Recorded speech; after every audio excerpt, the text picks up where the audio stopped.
Um, my first question to you is just tell me how you are. Like, how are you right now? How's life? Because I tend to feel like with those people, like every once in a while you show up and then you disappear. It's like, what's going on in your life right now? Just happy, and I'm happy with the fact that I'm able to be able to do exactly what you just said. Show up and show out when I want to. You know, that was a big part of me retiring. I was tired. I was tired of it all. And I was ready. You know what I mean? People talked about how hard it is to walk away from it. Fortunately for me, I was at a point where I felt that God really looked out for me, like He has always throughout my life, and fair to speak. You got an award for fashion for GQ, right? What? Um, but when you look at what you trended, what you started, the cornrows, right? The hip hop swag, like you were more hip hop than rappers. What do you think about the fashion trend? Because you were just doing you, right? But the influence that you had on fashion. I love it. I love it. I love it. It's kind of bittersweet. Obviously, I've said it a million times before because, like, I really took the ass whipping for it. You know what I mean? But now, you fast forward to 2023, these guys will be, express themselves, look the way they want to look,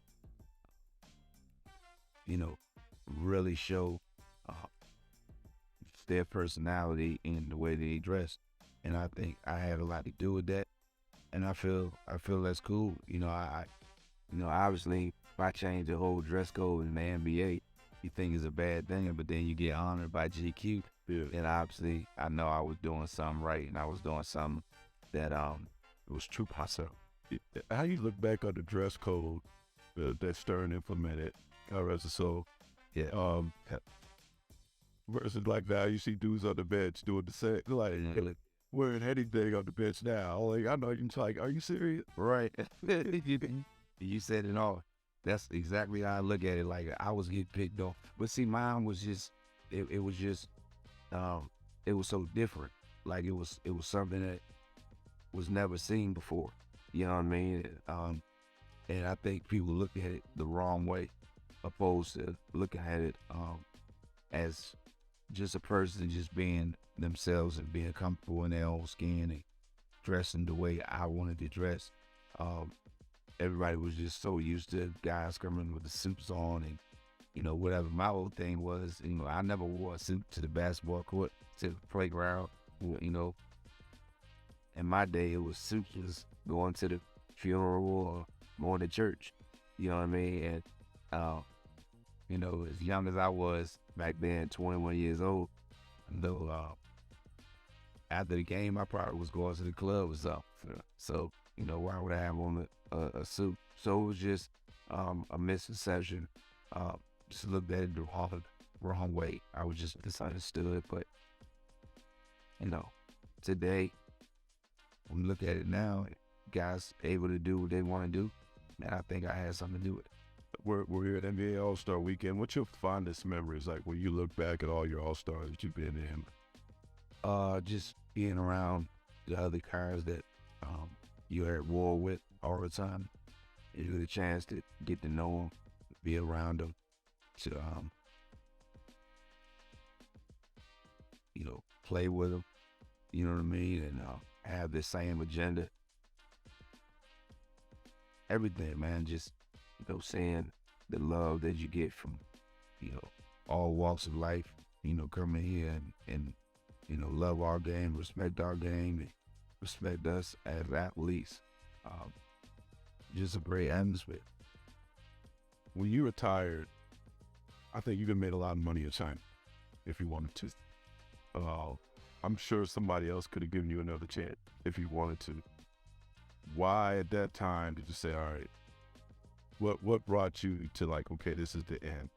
Or had it run out with NBA teams you thought like, because you did go to overseas for a second. Yeah. Turkey would. Yeah.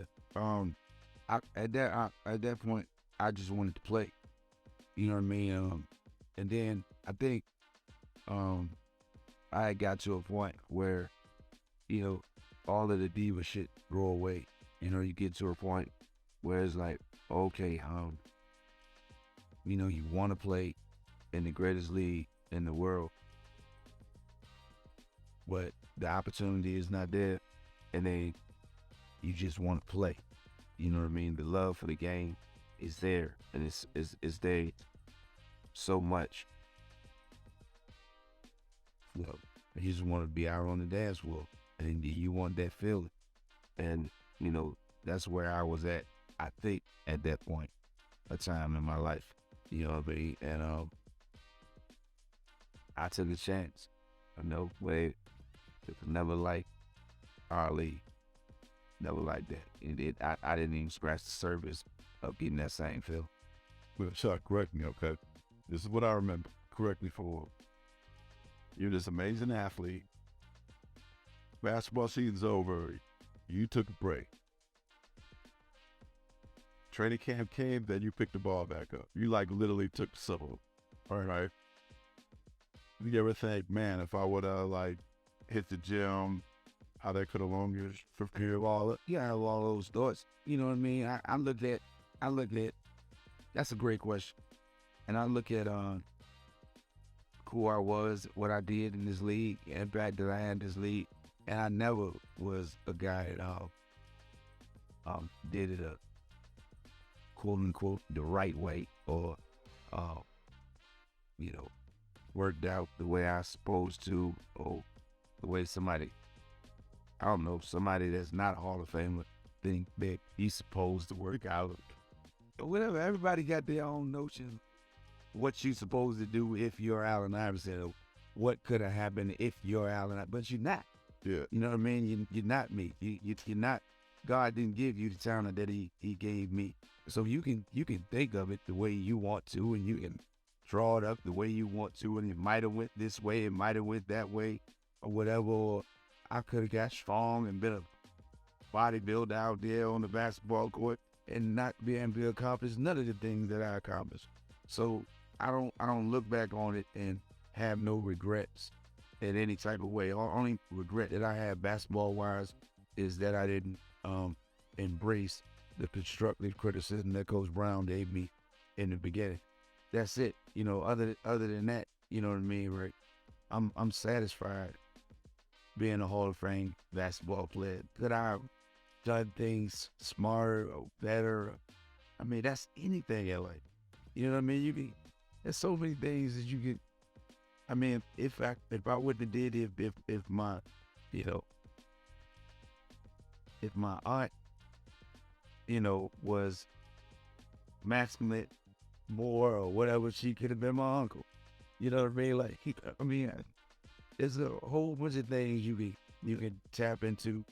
You know what I mean? But I don't punish myself like that. My objective goal was to be drafted. That's my most memorable moment. You know what I mean? My most gracious moment was being drafted after what I've been through and where I came from. And I ended up being a Hall of Fame. So why would I look up at God and say, why? Why would I ask him, why could it have been this way or that way? Man, I'm lucky. I'm blessed, for it to be the way it is now. Do I think about if I would have been more dedicated to being stronger or whatever? The thought, yeah, it comes into my mind, but it's not something about. You did okay. Yeah, I was all right. Mental health is deemed it's a big deal in the NBA now. They do a lot. Every team has somebody that works with the players, or they're available to the players. What could that have meant to you to have that at any point in your career? And how do you deal with the PTSD of your life now? Because that stuff don't go away. What happened to all that? I just dwell on the positivity that happens in my life, and knowing that blessed to be 47 years old and to still be here and going. You know what I mean? To have kids and have family that still love me. Um, I just don't dwell on anything negative. I just think about the fact that I'm blessed. You know what I mean? And as I look forward to you know, being able to just wake up. That's the coolest thing for me. Is knowing that I'm blessed and there's people around that that love me. I know a lot of people that's dealing with the mental health issues, but you know, it's something that I'm not qualified, I'm not educated enough to speak all with, you know what I mean? Because I don't know, I can't talk about something that I don't know about. So I stay out of the way and I let the people that's experts in that field deal with that. But do you wish, would you think you would that could have been helpful for you if you had that back when you played? Those kind of people available that are available to all players, you know? I had that. You did have I had that. I had that. You know what I mean? They might not have had a title or anything like that, but I had family or friends, people like the organizations that helped me with in every area that I needed them. You know what I mean? I don't think there's no excuses for anybody in this league, in our league, as far as not having the resources of what we need to get help. You know what I mean? We have, and the NBA does a great job of making sure we got. LeBron James recently had a quote where he said he wished he could just go to Starbucks and get a coffee and put his name. I'm that guy. Yeah. I'm that guy. I don't never let, I would never let that get in my way. You know what I mean? I understand where he comes from because I go through it every day. Every day. Because you were him. You were big. That's big. It's not even about me being him then. Yeah. It's what I go through now. Every day is a struggle for me leaving out of the house. But I love going to Publix. I love going to Walmart. I love it. It's just a great feeling. And I'm not going to let anybody take it away from me. You know what I mean? I love being Allen Iverson. I love being me. You know, if I die today, I'm going to come back and be me all over. Because I love the way people embrace me. I love the way people treat me. And I love the way people let me be me. You know, a lot of times people, I'm in a restaurant and somebody will say, well, you know, what are you doing in here? And I'm like, shit, I'm in here just like you to eat. You know what I mean? And I'm not going to let no one steal that from me. You know, I know I'm protecting my God and I trust him and I believe in him and I don't question him. Whatever happens, happens.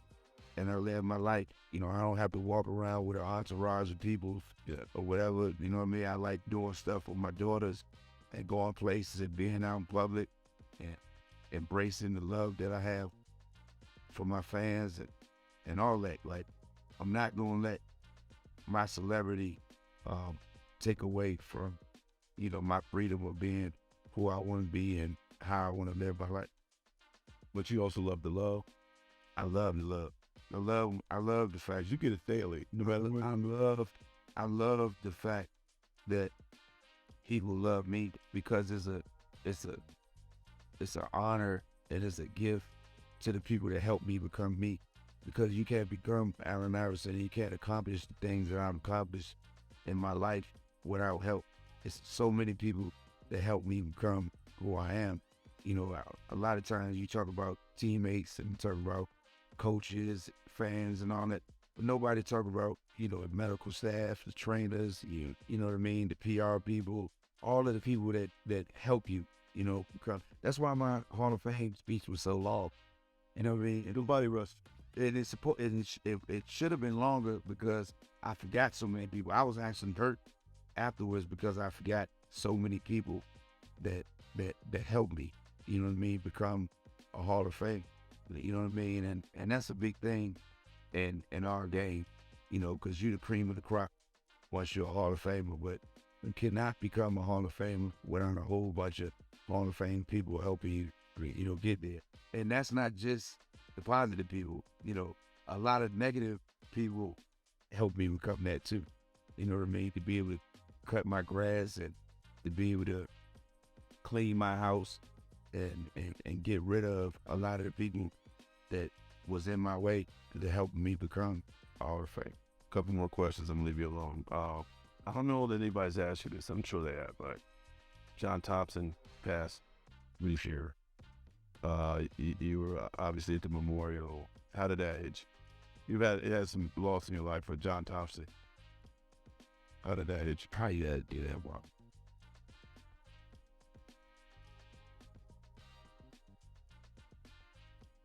You know,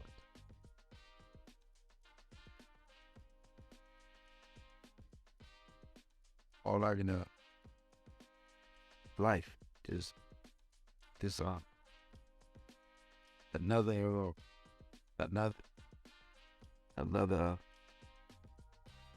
another obstacle in life that you have to get through.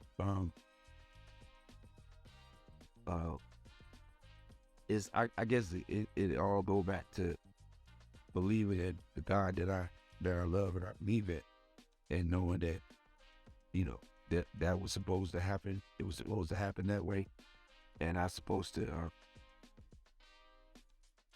take it on the chin and understand that, and not question him, like I said, and know that and believe that he's with him. He's in a better place, and everything's gonna be all right. He's still gonna look down on me. but what were the best teachings he gave you that you live with today? Just him